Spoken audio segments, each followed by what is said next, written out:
Welcome to Offscreen. This week we're reading The Revenant by Mark L. Smith. In the 1820s, a frontiersman, Hugh Glass, sets out on a path of vengeance against those who left him for dead after a bear mauling.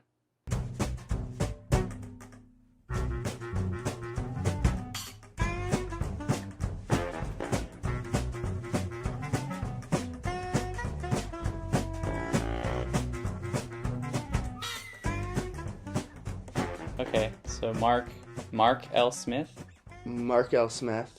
He previously written Vacancy and its sequel, Vacancy 2, and then he wrote The Hole for Joe Dante. I've never heard of The Hole. The Hole, well, Joe Dante directed Gremlins.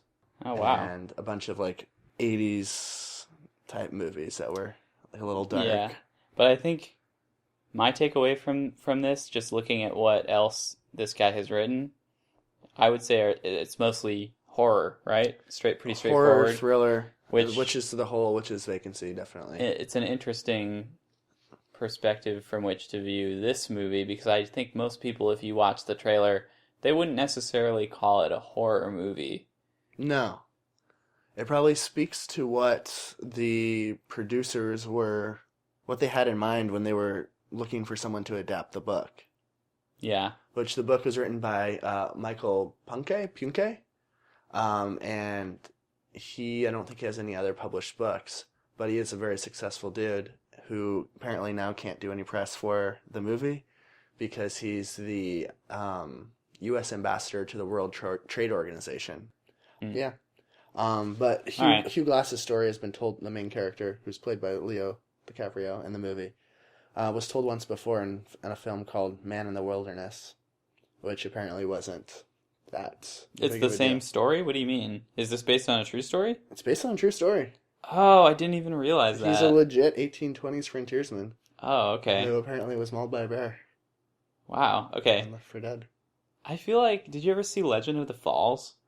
With Brad Pitt? And I think I saw part of that on TV one Anthony time. Hopkins maybe is in it? That seems reasonable. I'm pretty sure there's a bear attack in that as well. Really? Yeah. Should we talk about the brief controversy about... There were a bunch of news sources reporting that Leonardo DiCaprio's character was raped by a bear in the movie. Oh, no. And then Fox had to come out the next day and issue a statement saying that he was not in fact raped by a bear. Yeah, I can confirm, at least in this draft, that there was no bear rape. Right. We should note that we read a 2010 draft, I believe. Yeah. So a lot could have changed, but it looks pretty similar. Although, Steven, you noted that on IMDb now, Inarritu is now credited on the screenplay as well. The one we have he hasn't touched this yet. Right. So it was probably before he was involved with the project. A number of other filmmakers were attached before this iteration of the cast and crew came along. Okay. All right. Should I read the summary? Yeah. Okay. Early 1800s, winter on the frontier. A company of fur trappers are ambushed by a band of Native American warriors called the Arikara. Am I saying that right? Probably not, but... All right.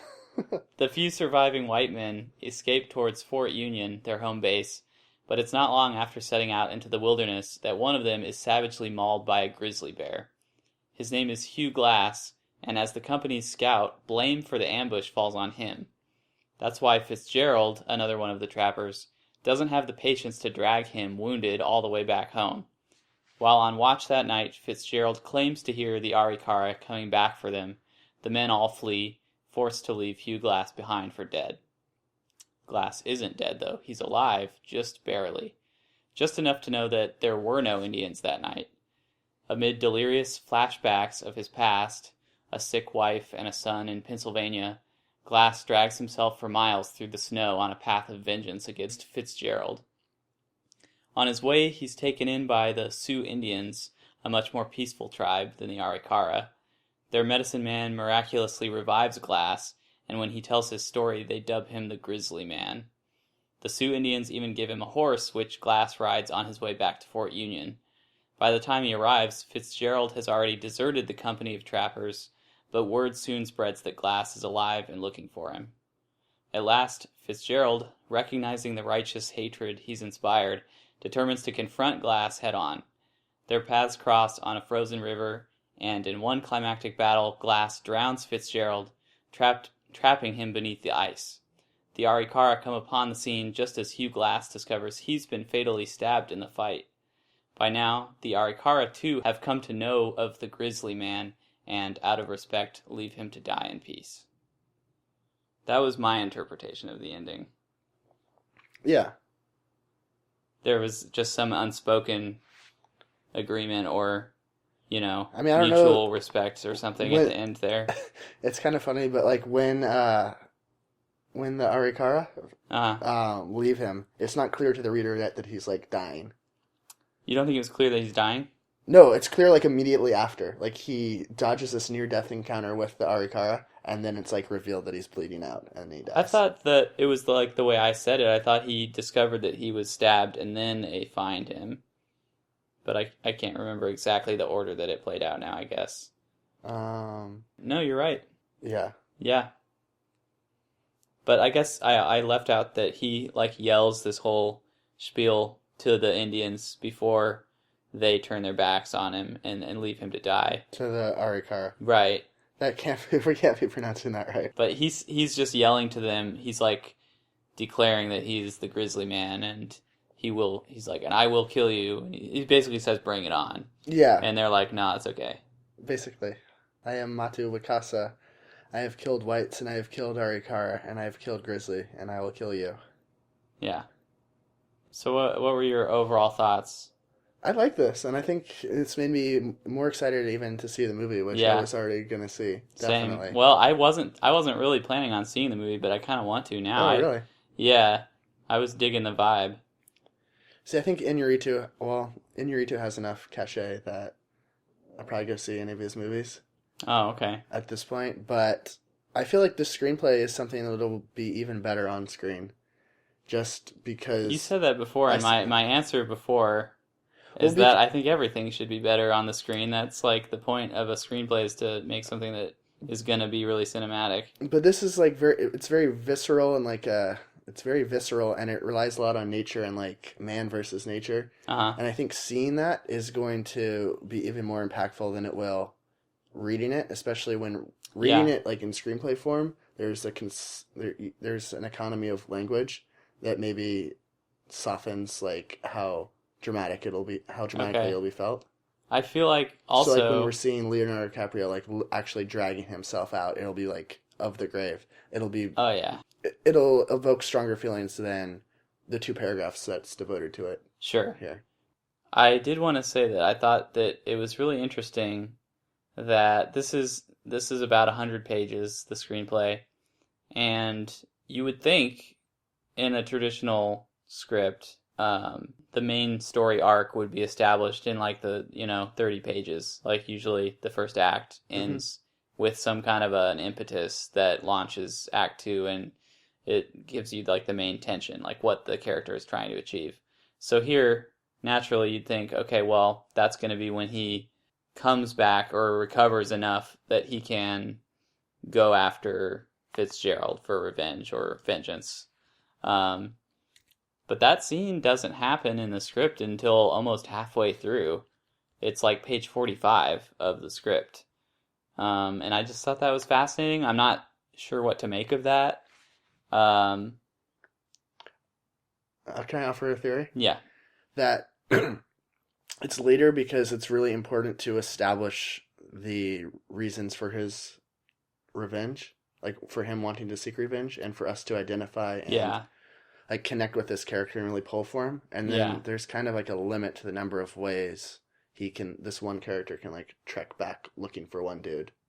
Right. So you want that to be less. You don't want that to be 70 pages. You want it to be 55, and you want to devote more time to establishing our connection as a reader or audience member. And maybe the point in the story where he is first actually betrayed by Fitzgerald is enough to hang the end of Act 1 upon.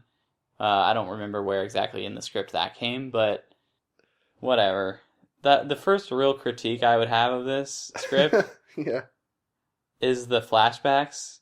I feel like that's always such an easy thing to critique in scripts. Maybe it's just that they're never they're frequently not done very well. I don't know, or it's maybe just sort of a weak story device most of the time. But yeah, the flashbacks here didn't ever really amount to much. It's just you see that he had a wife and a son. The wife gets sick and dies, and then there is some scene that is repeated sort of throughout. It's a flashback of him and his son in bed, just like crying, and he's telling his son, "Not yet, not yet." And I'm not clear on what that means. I feel like his wife died of tuberculosis, and then the son got that tuberculosis and was dying too. So he's telling him, "You're not dead yet." Yeah, like, don't die yet. I don't know. Huh. Or, I don't know. Or is he talking to himself in this situation? Maybe we should cut this. No, I think this is interesting. Or is he talking to himself and saying, like, I can't die yet. I have to get back to my son. But he's saying it in the scene of the flashback. Like, I'm pretty sure he's saying it to his son. Yeah. I think it's really... You're right. I think it's really messed up, but I think he is saying to his son, "You're not dead yet." Yeah. I think that's why. I mean, I think, what would you say the central purpose of the flashbacks is? I think that what it's trying to do is just beef up his motivation to get revenge on Fitzgerald, because Fitzgerald, I didn't mention this, but Fitzgerald also stole Glass's rifle when he left him for dead, and that rifle once belonged to, well, he was going to give it to his son, who I guess died, and he never got to actually give it to him. But again, didn't do much for me. No, and I think I don't even know what happened to his son. I guess he died. I guess he had the same thing that his mom had. Right. I think the flashbacks were probably my biggest criticism with this story. Just because they feel like a transparent attempt to up the audience identifying with the character. Yeah. I didn't think it mattered enough. I felt like they could have achieved that same thing without the flashbacks. Yeah. That would really be... It's kind of like a straightforward story apart from the flashbacks, right? Yeah. He just goes and he seeks revenge. He runs into a bunch of obstacles. He's dying a lot of the time. And I would say, like, most of the obstacles are purely environmental and just having to do with survival. It's really like a survival movie. That is, yeah, if I had to boil it down, that's essentially what this is. It's not so much about the vengeance. That's what's driving him, but most of the conflict actually just comes from him trying to survive on his way to getting the vengeance. Right. And I'm down with that. It was cool. There were some really good scenes that were just that. It was really simple. Him, like, floating down a river so that he doesn't have to walk. It's easier. He can just float on a piece of driftwood. Right. And then he comes to a waterfall. Of course, you got to do the waterfall bit. I mean, I guess he probably survived a lot of this because it's based on a true story. But it seemed like I feel like that died. Like, has to be an embellishment, right? That probably didn't happen. What about the time when he rides his horse off a cliff? That especially, yeah, definitely didn't happen. I mean, maybe it was like a cliff. Like, sure, it was like 6 feet. It was a bluff. Yeah. And then he cuts the horse open and sleeps inside of it. That's like a badass. tauntaun. Yeah. Which was, that was pretty cool. One thing that I didn't think worked very well either, though, like I said, I feel like if you boil this down, it's just a survival story. And so that's their bread and butter. That's what they should be sticking with. But there were a few parts where it felt sort of artificially amped up tension with the Arikara kind of on his tail. Because I felt like the Arikara were painted in very broad strokes. They had no, like... Right. There was no sophistication to their reasoning. They were just killing machines. Well, it did devote a scene to showing why they're all about scalping these dudes. Well, just because they're taking their land? No, because yes, that. But then they also sell the scalps to the French. Right. Who pay them because the French don't like the Americans. Yeah, so just money, I guess. But, yeah, I just felt like they were kind of flat. And they used them a few times in ways that felt a little fake or staged. Like right after the waterfall, he finds a little cave where he hides out for a while, and then they come upon his hideout, and he makes a very close brush with them, where he's sneaking right past them. It's kind of unnecessary. Yeah. I kind of feel like that might be not. I think their role might be toned down in the movie. Maybe so. I think that would be. It doesn't seem necessary. That'd be another good decision in my opinion, if they toned that down. Because like I said, I think the essence of this is the survival aspect. It's not so much. I think they just felt like they needed to have some bad guys, and those were that's what they were. The screenplay feels a little like it's contriving obstacles for him. Yeah. But I think maybe on screen it can just because the writer. Probably, I mean, I'm speculating, probably didn't want like 3 pages of description of scenery and like Glass crawling through the scenery. Do you think he didn't want that purely because of it being harder to read for people? Or isn't that sad? I feel like that's sad. It's harder to read and then it'll come across as like nothing's happening. But if we see that happening, it's more I don't know, much more palpable or something. Well, it does go down smooth every now and then when you get to a dialogue scene and it reads a little faster. Yeah. But I would hope I at least try to overcome that and just appreciate plot for its own sake and not just trying to get through the pages. But yeah, I think you may be right. I don't think anything would be lost by taking out some of the interactions with. Yeah. Yeah. Definitely. I don't know why Fitzgerald got so spooked by Glass. Like the fact that I understand why he got so spooked that he was like alive. Yeah. But like Fitzgerald's painted as this like hardened badass who gives 0 fucks. Yeah. So like just I mean I understand being shocked and astonished that this guy is still alive. Is he scared of Glass or is he really scared of his own guilty conscience? Is that it? I don't think he has a guilty conscience. Deep down, though, really, if you really look. I don't know. Do you think so?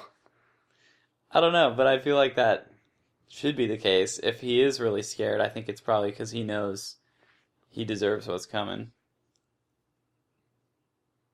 I don't know. I don't think Fitzgerald is, in the screenplay, really rounded out. I'm trying to imagine him more complexly. Yeah. I'm giving it the benefit of the doubt. Yeah. Do you think thematically, do you think it's like a little slight?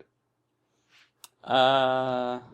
Like the movie's gonna play as like an adrenaline rush. I do get slightly annoyed with things, and I mean this is almost a genre. You could almost say that, like a revenge film is a genre, sort of. Mm-hmm. And maybe it overlaps a little with other genres at times where you can have a little bit of both, but I feel like there are definitely those movies, like Kill Bill is like that. Mm-hmm. But they always come off as a little bit self-righteous to me, where it feels like you set it up in the beginning so that this character gets so wronged in like such an awful, deep way that it justifies them doing anything. Right. And I don't agree with that, just on a moral level. Right. Well, in this case, Glass does spare the other, not Fitzgerald, but the other guy that left him. They make amends. Yes. And that was kind of him showing mercy and not being, not completely disassociating. And that was a nice moment. His humanity. Yeah. But it does seem like sort of almost like a masturbatory thing, right? For the audience, it seems like they're trying to just juice it up so that it'll be so much more satisfying. There will be this great payoff when he finally just totally reams this guy for what he did. Exactly. Which is kind of messed up and kind of like gross the way I put it. And so I think that something about that is off-putting to me. And this isn't something that's true of all revenge films. Like, I think Django Unchained is a revenge film, in a way. And I think that's a really, I guess that's what strong movie. The term, really like, revenge porn is a thing. Yeah. I've heard that phrase applied. But, yeah, you're right. They're not does that apply in this case? Or is revenge porn when you, like, post naked photos of your ex?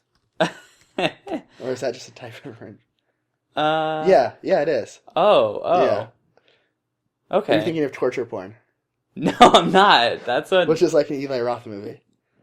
That well, yeah. Well, Yeah. that's the meaning of porn I'm trying to use. Yeah. So I think maybe. But I think revenge porn is more common.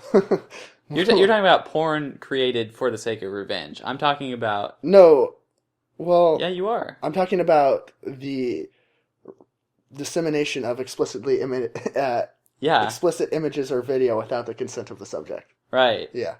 As a means of getting revenge. Yeah. That's not what I'm talking about. Yeah, but yeah. you know what I mean, right? Yeah, I know what you mean. Yeah. I just wanted to clarify. But anyway, yeah, something about that I don't like it just on principle, which I wasn't trying to hold that against this script, but yeah. It's not true vengeance to me. I mean, it's not quite fair. He left him for dead, so he's going to kill him. He buried him in a shallow grave. After he was mauled by a bear. Like, he was basically dead already. When you go out trying to collect furs and kill a bunch of animals with your homies, it's no homie left behind. Okay, first of all, no one was calling each other homies at this time. We don't know. I don't think there was bro code yet in the 1820s. There was. Maybe unspoken, or maybe I'm sure there's a bond there, yes. But at a certain point, survival kicks in and you're looking out for number one, and I admit maybe that's a little selfish, but I kind of get it that he wanted to just leave him behind. By all accounts, he looked like he was a goner, and for him to come back and just without question, no, okay, well I have to kill him now for doing that to me. No, but sometimes, like as a group of fur traders or whatever, fur trappers, or I don't know, whatever they call themselves, frontiersmen. I think you have to have you have to take the risk of being a sitting duck, so as to not compromise your bond with your compatriots. Frontiersmen of all people should understand when it comes down to a matter of survival. Sometimes you gotta cut your losses, and for the sake of the group, it's like the ultimate utilitarian argument, right? Like the good of the group versus the good of the individual. Exactly. But if your group is based on these principles, you can't act contrary to them. Well, it's like the whole David Foster Wallace thing. That if you have like a group or a set of like principles or beliefs, and those become under threat, and in the name of protecting them, you act contrary to them, you haven't protected them, you've betrayed them. Right, I get that. Yeah. I'm saying they were not acting against those principles. He's like a gangrenous limb they needed to cut off. Did he lose a leg? No. No, okay. He didn't lose a leg. He's don't walking. I'm using a metaphor that's maybe a little too apt. Oh, here. you're saying that the group is one body. He's like a gangrenous leg, and they need to cut him off, or else the whole thing is gonna die. I mean, I think that's. He probably did have gangrene, though. I mean, he had maggots in his back. That was gross. That's gross. I guess that's my counter argument to what your perfectly valid point is. Said more concisely. Yeah. Well, no, I think you have a fine point, but it's just good that neither one of us are frontiersmen. Yeah. Because you'd kill me, leave me in a ditch to die. There was no killing here. No. Look. He did try to suffocate him. He did. See, that's what separates me from him. I would not try to smother you. I would just let you lie there and die. Would you roll me into a shallow grave? That's out of respect. Would you rather just be dead on top of the ground? I don't really care. At that point, I'm dead. Well, me, out of respect for your body, I'm going to bury it. Maybe prematurely a little bit. But I'm not killing you. I'm just like... What, aren't you though? No, I'm just not saving you. Okay. That's the whole Batman Begins conundrum. Anyways. Should we get to our verdicts? I guess. I feel like this is a little brief. Maybe. What would I say? I guess for the writer, I'm gonna, definitely consider on the writer. Mm-hmm. I still can't, I'm still reserving my recommend on the script. I'm gonna say consider on both. I think I would say consider on both, too. We're too much alike. It's redundant. I mean, well, it's weird, because I guess just, like, reading the screenplay as a screenplay, I would say consider.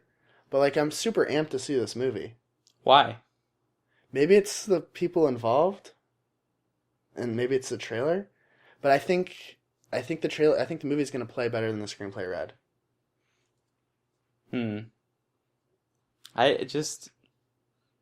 But maybe, I don't want that to be true. Maybe I can't separate the fact that I like the cast, I like the director, and I anticipate and I like the trailer. Let me ask you this. I like when Lubezki, who's the cinematographer. You were reading the script. Yeah. Were you imagining Leonardo DiCaprio and Tom Hardy? No. Were you really? Not? I didn't really think about... Good. Okay, good. I'm proud of you, because I tried not to do that. Mm-mm. I mean, I But am I supposed to extrapolate? Like, if I have those thoughts, am I supposed to say, okay, here's the screenplay? I don't know. Well, yeah, I guess I think the screenplay is still pretty strong. It works well, right? Definitely. It reads well. Yeah, I would give both a consider, and I'm definitely amped to see the movie. Yeah. We know what we're reading next week, finally, this time. We have some good ones coming up. Yeah, well, we can't spoil it, though. We'll say what we're reading next week. That's all. But also, first, I want to just give a shout out for the website again, and like, I won't make this on every episode. I think we should. This, but well, okay, we'll decide as we go. But for now, just go ahead and do it. Sorry, I'll stop interrupting. I just want to say we have a really nice website. You know, I spent time making this. Coded it from scratch myself. I think it looks very nice, and I just think a lot of people are just going to iTunes, and nobody... iTunes has a nice website, but who designed the iTunes website? I don't know. You don't know. Probably a whole team of people. Daniel designed this website himself. Yeah. From scratch. And nobody's commented on it. No, it's I'm sad. a little offended, and I feel like there are all these people out there that love to be the first one to comment on stuff. Where are those people now? Just comment first. Who, me? No. Oh, you're telling them. Quote. Oh, just comment the word. The word first. End quote. It'll be like at a party, you know, someone brings some like chips, and nobody wants to be the first one to open the bag of chips. So as a favor, it's like you're doing a favor by opening them and starting to eat them. And two or three people think you're an asshole, but really, you're not. You're a hero. This is like what I'm saying about the script too. You got to just make that little sacrifice for the betterment of everyone. Anyway. My point is, if you want to, leave a comment on the website. Because you also, though, seriously, you can find all the scripts that we've read on there, and the one for next week. That's the better reason to go to the website, because it has a link to the Google Drive with all the scripts. I feel like I was going to say something else. I guess just like reviews on iTunes, we don't have any of those either. Yeah, that'd be nice. I don't know. I'm not begging. Not yet. Do what you want. We haven't begged yet, but we reserve the right to beg. Or don't. In the future. It's fine. Or if you can complain about it, you can diss us on iTunes. Whatever. That's all. I'm done. Yeah, that's fine. You can email us. info@ospodcast.com. Yeah. Our website is ospodcast.com. Yep. I should have probably should have said the URL before I went into that whole tirade. Anyway. What else? Oh, and we're gonna have a Twitter. Well, we have a Twitter, but we'll soon have an active Twitter. But that's also at OS Podcast.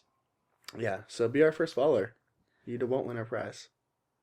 Anyway, next week, we're gonna read the script for David O. Russell's new movie, which is coming out on Christmas. It says here, called Joy, starring Jennifer Lawrence, Bradley Cooper, Robert De Niro, and others. Yeah.